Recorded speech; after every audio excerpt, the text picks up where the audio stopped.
Pessoal, não se esqueça de deixar o seu like, de se inscrever no canal e de ativar o sino de notificações. Olá, queridos irmãos, a paz do Senhor. Estamos começando aqui mais o programa Jesus, o Verbo de Deus. E nessa noite eu gostaria de tratar com você de um tema muito importante, que é sobre o anticristo.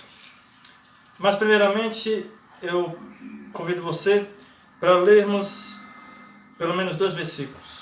E eu quero fazer menção deles aqui, que está no capítulo 13, apenas os 16 e 17. Esse versículo diz o seguinte: E faz que a todos, pequenos e grandes, ricos e pobres, livres e servos, seja posto um sinal na sua mão direita ou nas suas testas, para que ninguém possa comprar ou vender, senão aquele que tiver o sinal ou o nome da besta ou o número do seu nome.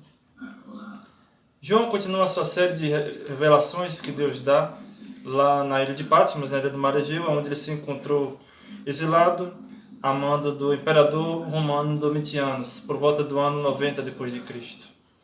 E lá nessa ilha de Patmos, capítulo 1 diz que Deus abriu as portas dos céus e disse para João: entra e eu te mostrarei as coisas que devem acontecer. E então ele começa a ter uma série de revelações.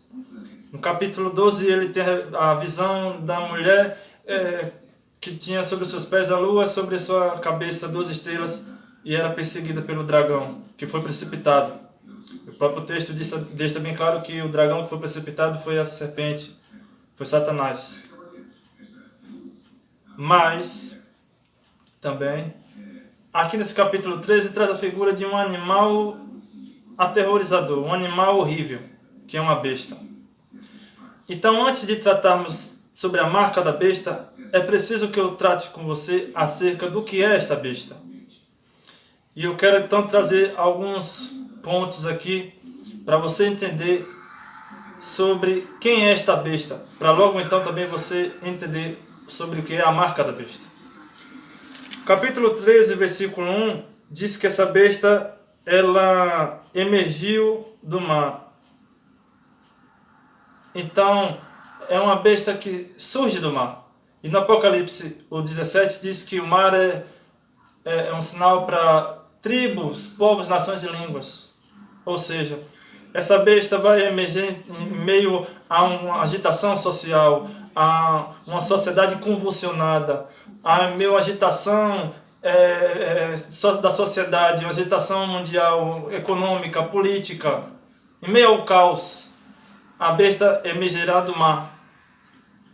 Mas também o versículo 2 diz que essa besta era semelhante ao leopardo, ao urso, ao leão, e recebeu o poder do dragão.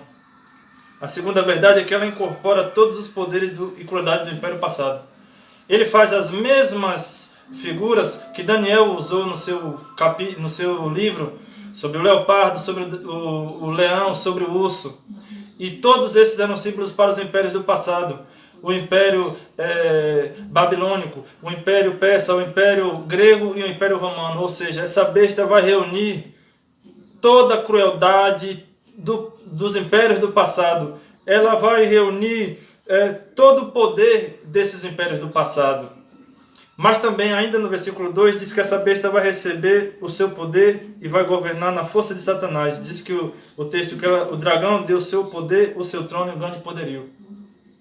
Essa besta, que aqui podemos interpretar, e muitos estudiosos, como um poder político, um governo, e até mesmo alguns interpretam como o anticristo, esta besta ela vai governar no poder da eficácia de Satanás, porque o texto diz que o próprio dragão deu à besta esse poder.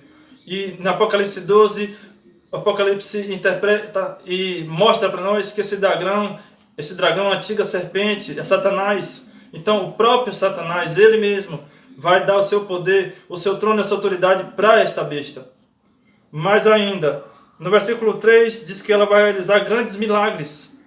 Vi uma de suas cabeças como ferida mortal e sua chaga fora curada. Ou seja, essa besta ela vai sofrer uma ferida mortal e com um milagre, talvez em zombaria a ressurreição de Cristo, ela vai ser curada. Talvez no poder e na eficácia de Satanás, no poder demoníaco, ela vai ressurgir das cinzas, ela vai ressuscitar, ela vai ficar curada. Ela vai operar grandes milagres. Mais ainda, diz aqui no versículo 4 que a terra se maravilhou e adoraram o dragão. Ou seja, essa besta também será adorada, ela será seguida, as pessoas o seguirão, acompanharão ela e dirão: quem é semelhante à besta, quem poderá lutar contra ela? Ela vai ser adorada. Mas muito mais, o texto diz também que ela profere blasfêmias contra Deus. Ela vai proferir grandes coisas contra Deus. Ela vai blasfemar do tabernáculo. Ela vai blasfemar das coisas de Deus. Ela profere grandes coisas e grandes blasfêmias. Mas muito mais. O texto diz também que ela vai ser um poder perseguidor. Versículo 7 diz que foi-lhe permitido fazer guerra aos santos e vencê-los, e deu-lhe poder sobre todo o povo, tribo, língua e nação. E também, muito mais, o versículo 8 diz que ela será adorada por todos. Mas observe, ela será adorada somente por aqueles que não têm o seu nome escrito no livro da vida do Cordeiro. Todos aqueles que têm o nome escrito no livro do Cordeiro, eles não vão adorar a besta. Mas aqueles que não têm o nome escrito, adorarão e seguirão a ela. Então, a partir dessa leitura, desse entendimento, nós podemos chegar ao versículo 16 e 17, sobre a marca da besta. Se a besta é um poder político, e o é. Se é um poder, um governo mundial, e o é. E muitos estudiosos querem crer que ela seja o anticristo, e talvez o seja, provavelmente, com certeza. E os versículos 11 e 18 de Apocalipse 13 provavelmente fazem menção ao falso profeta, a uma falsa religião, um poder religioso.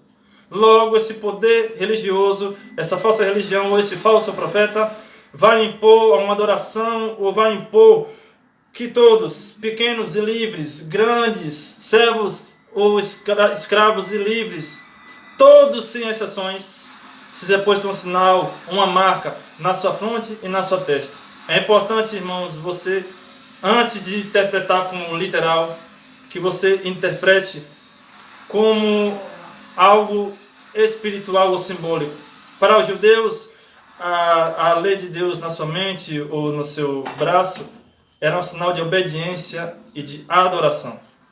Então, este sinal na mente ou na fronte e na mão direita será não apenas e possivelmente um sinal físico, mas antes de tudo um sinal espiritual.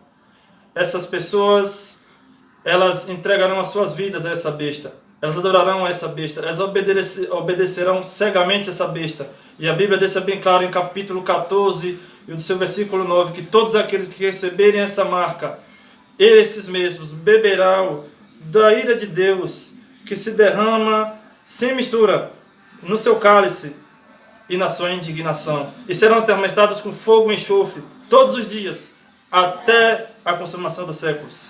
Então, meus queridos irmãos, eu quero dizer para você que o fim está próximo, que nós estamos diante aí, talvez, dos últimos momentos da igreja do Senhor aqui na terra, e que é fato que esse inimigo, que esse opositor, ele virá.